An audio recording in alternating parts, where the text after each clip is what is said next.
10 ఏళ్ళు రాజ్యం ఇస్తే టీఆర్ఎస్ పార్టీ ఎందుకు న్యాయం చేయలేదన్నది మాత్రం ఖచ్చితంగా అడిగి తీరాల్సినటువంటి ప్రశ్ననే. కేశవరావు జాదవ్ గారు చనిపోతే ఎందుకు ఆయనకు అధికార లాంఛనాలతోని అంత్యక్రియలు జరగలేదని అడగాల్సినది. అందులో ఎటువంటి అనుమానం లేదు. ఎవరికి జరిగినాయి అధికార లాంఛనాలతో అంత్యక్రియలు? ఆ పేర్లు నేను చెప్పదలుచుకోలే. చాలా మందికి జరిగినాయి, మన ప్రాంతం వాళ్ళకి కాని వాళ్ళకు కూడా అధికార లాంఛనాలతో అంత్యక్రియలు జరిగినాయి తప్పితే ఉద్యమకారులకు జరగలేదనేటటువంటి బాధ.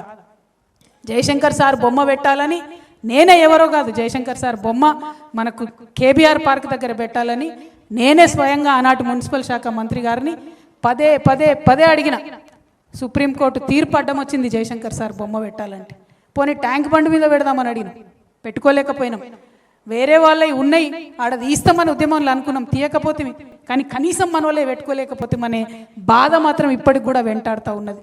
ఇక ఇప్పుడు ఈయన వచ్చిన ఆయన అయితే ఎవరు బొమ్మలు పెడుతుండో, ఎందుకు పెడుతుండో, మన హైదరాబాద్ కూడళ్ళలో ఏం బొమ్మలు పెడుతుండో అర్థం కూడా కానటువంటి పరిస్థితి ఉన్నది. మన బాధ ఏంటంటే ఉద్యమంతో సంబంధం లేనోడికి ఆడి పక్కన చేరి మనం ఉద్యమం గెలిపించుకున్నామని చెప్తున్నారు చాలామంది. ఇక్కడ ఉద్యమకారులందరూ కూడా కోపంతోని, ఆవేదనతోని అసలు ఉద్యమానికి వ్యతిరేకంగా గన్ను పట్టుకొని తిరిగినటువంటి రేవంత్ రెడ్డిని గెలిపించుకున్నామంటే ఎంత దౌర్భాగ్యం! ఇది మామూలు దౌర్భాగ్యం కాదు. ఇక ఆయనకి ఏం సోయి ఉంటుంది ఉద్యమానికి సంబంధించి, తెలంగాణకు సంబంధించి ఏం సోయి ఉంటుంది? ఏం ఎక్స్పెక్ట్ చేస్తాం ఆయన దగ్గర? రవీంద్ర భారతిలా గద్దర్ అన్న విగ్రహం ఉండాలి. ఎవరి విగ్రహం ఉన్నది ఇవాళ? రవీంద్ర భారతిలా బిరుదరాజు రామరాజు గారి విగ్రహం ఉండాలి. ఎవరిది ఉన్నది ఇవాళ? రవీంద్ర భారతిలా సుద్దాల హనుమంతు విగ్రహం ఉండాలి. ఎవరి విగ్రహం ఉన్నది ఇవాళ? మరి ఇటువంటి సందర్భాన్ని బాధపడి ఏం లాభం? మన చేతుల్లో ఉన్నప్పుడు పొడగొట్టుకుంటుంది, మనం సోయితో చేసుకోలేకపోతే ఇప్పుడు బాధపడి ఏం లాభం?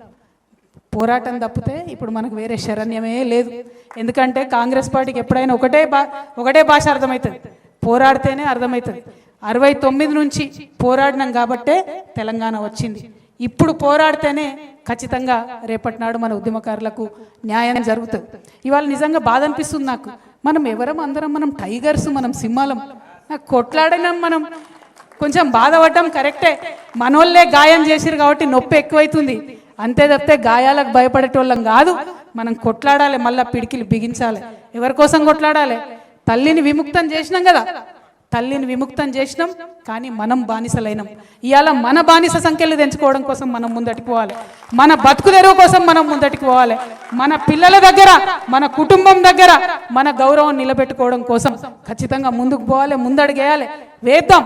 నేను ఆనాడు చెప్పినా మళ్ళీ ఈనాడు చెప్తున్నా, ఉద్యమకారులు బాగా కష్టపడున్నారు, ఇబ్బంది పడున్నారు. మళ్ళా ఒకసారి మీ మీద లాఠీ పడితే దానికి ముందు నా మీద పడేటట్టు మీ ముంగట నేను నడుస్తాను ఆనాడు చెప్పిన, మళ్ళీ కూడా చెప్తా ఉన్నా. మీ మీదికి ఎక్కువ పెడితే ఆ బుల్లెట్ మొదట నన్ను దాటుకొనే మీ దగ్గరకు వస్తుందనే విషయాన్ని కూడా నేను మళ్ళీ చెప్తా ఉన్నా. నేను ఉట్టుగా చెప్తలేను, చాలా బాధతో ఆవేదనతో చెప్తున్నా. మా అన్నదమ్ములు, అక్క చెల్లెలు అలా మాట్లాడిన వాళ్ళందరికీ చెప్తున్నా నేను. మీరు బయట ఉండి బాధపడ్డారు, నేను లోపల ఉండి బాధపడ్డా. అంతకు మించి కొత్తగా జరిగింది ఏం లేదు.